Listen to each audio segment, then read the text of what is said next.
নমস্কার বন্ধুরা, দিতির রান্নাঘর উইথ ব্লগ চ্যানেলে আপনাদের প্রত্যেককে স্বাগত।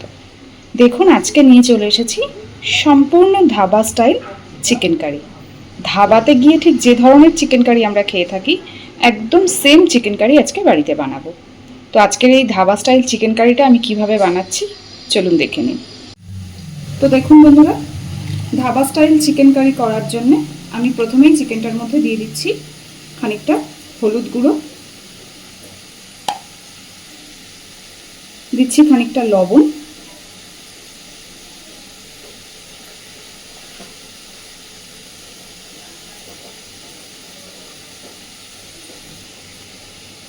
আর দিচ্ছি সামান্য একটু সর্ষের তেল। এইবার এই সব কিছুকে খুব ভালোভাবে ম্যারিনেট করে রেখে দেব।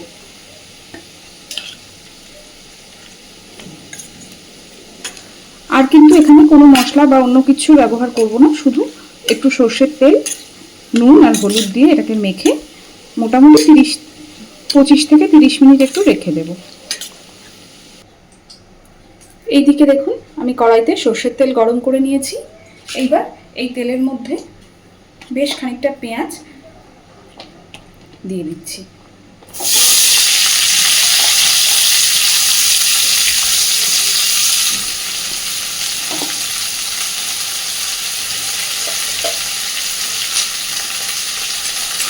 পেঁয়াজগুলো এবার সুন্দর করে ভেজে নেব। পেঁয়াজগুলোকে এখানে আমি অনেকটা একটু লালচে করেই ভাজবো, খুব যে লাল হয়ে পুড়ে যাবে এমনও নয়, আবার অনেকটা বেরেস্তার মতন হবে, ঠিক সেইরকমভাবে পেঁয়াজটাকে ভেজে নেব।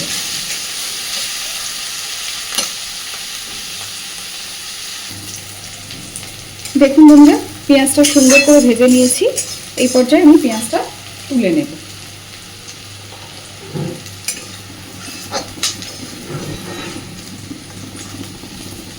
এই পেঁয়াজটাকে কিন্তু একটু ঠান্ডা হলে আমি একটা সুন্দরভাবে এটাকে পেস্ট করে নেব।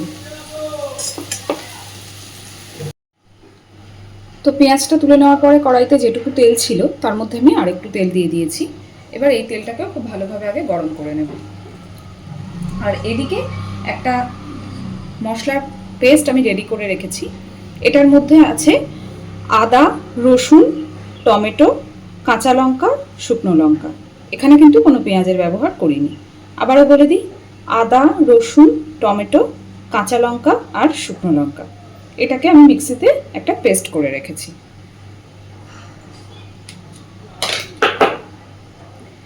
এদিকে সর্ষের তেলটাও খুব ভালোভাবে গরম হয়ে গেছে।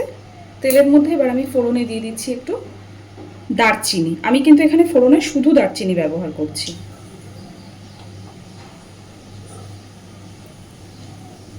এইবার দিয়ে দিচ্ছি পেস্ট করে রাখা মশলাটা।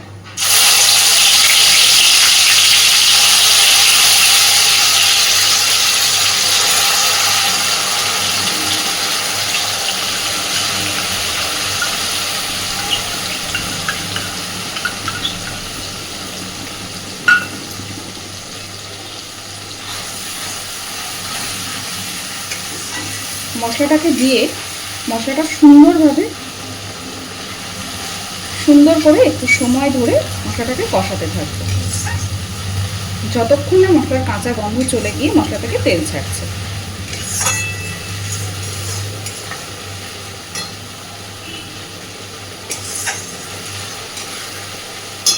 এই পর্যায়ে গ্যাসের ফ্লেমটাকে মিডিয়ামে রাখবেন।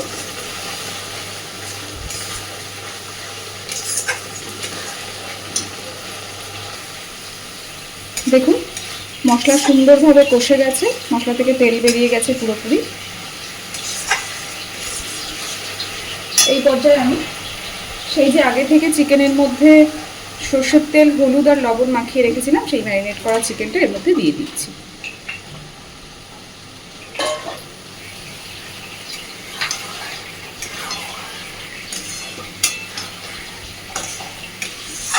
চিকেনটা দেওয়ার পরে বেশ খানিকক্ষণ সময় ধরে আমি চিকেনটাকে কষাতে থাকবো। আজকের এই চিকেন রান্নাটাতে, এটা যেহেতু সম্পূর্ণ ধাবা স্টাইল চিকেন কষা, তাই বা চিকেন কারি যাই বলুন, তো ওই জন্য আমি এখানে কোনো রকম আলুর ব্যবহার করিনি। আপনারা যদি চান এখানে আলু দেবেন তাহলে এই পর্যায়েতেই হোক বা আরেকটু পরে, আলুটা কিন্তু অবশ্যই ভেজে ব্যবহার করবেন।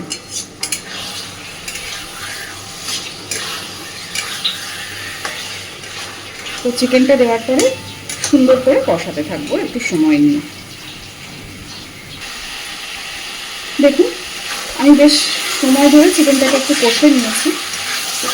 এইবার এর মধ্যে আমি আরও কিছু মশলা অ্যাড করবো। তো প্রথমেই দিয়ে দিচ্ছি, তখন আমি মাংস ম্যারিনেট করার সময় যে লবণের পরিমাণটা ব্যবহার করেছিলাম সেটা একটু কমই দিয়েছিলাম। তো এখানে আরেকটু দিয়ে দিচ্ছি লবণ।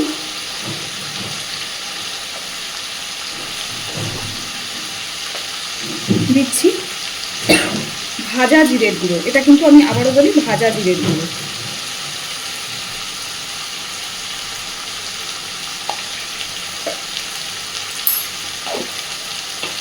আর দিচ্ছি গরম মশলা গুঁড়ো।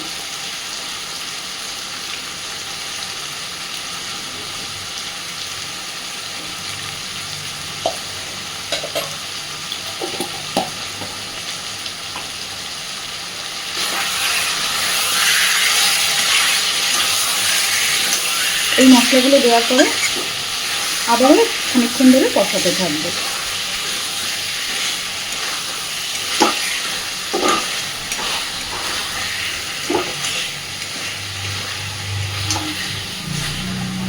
আর যাতে এই পর্যায়ে মশলাটা পুড়ে না যায় সামান্য একটু জল দিচ্ছি।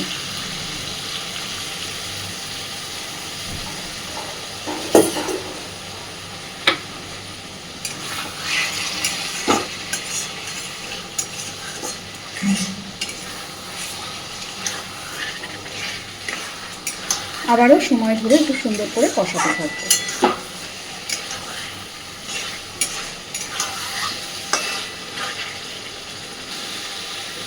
চিকেনের কালারটা দেখে নিশ্চয়ই বুঝতে পারছেন কতক্ষণ ধরে কষেছি বা কতটা সুন্দরভাবে কষানোটা হয়েছে। এইবার এর মধ্যে আমি দিয়ে দেব সেই যে পেঁয়াজটা ভেজে নিয়েছিলাম, সেই পেঁয়াজটাকে পেস্ট করে নিয়েছি, সেই পেঁয়াজের পেস্টটা।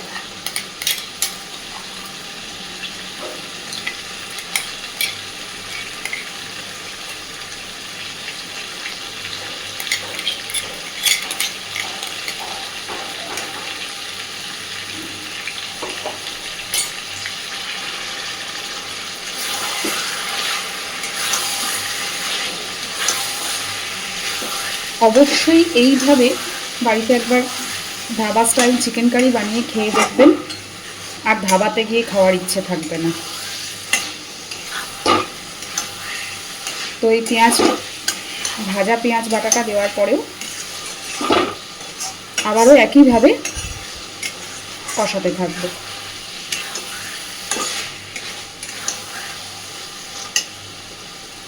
এই সময়তেও আমি আবার একটু জল দেব, কারণ যাতে অল্প অল্প করে জল দিয়ে কষালে সবসময়ই রান্নার স্বাদ ভালো হয়।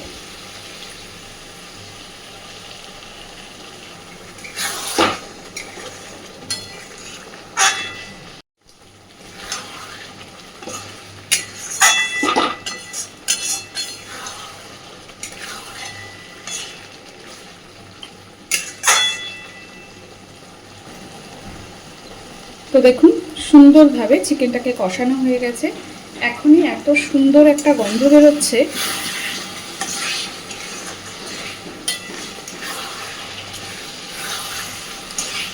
আর এই ধাবা স্টাইল চিকেন কারিটা করার জন্য আমি চিকেনের পিসগুলো একটু ছোট ছোটই রেখেছি, তাতে করে মশলাটা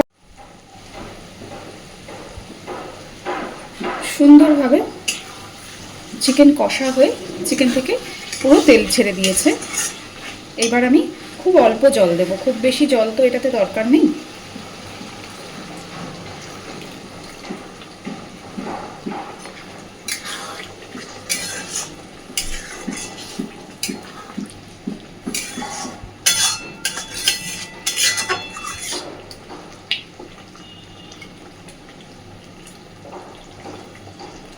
মিনিট 2-3 জন্য এবার চিকেনটা ঢেকে দেব। দেখুন আমার ধাবা স্টাইল চিকেন কারি একদম রেডি।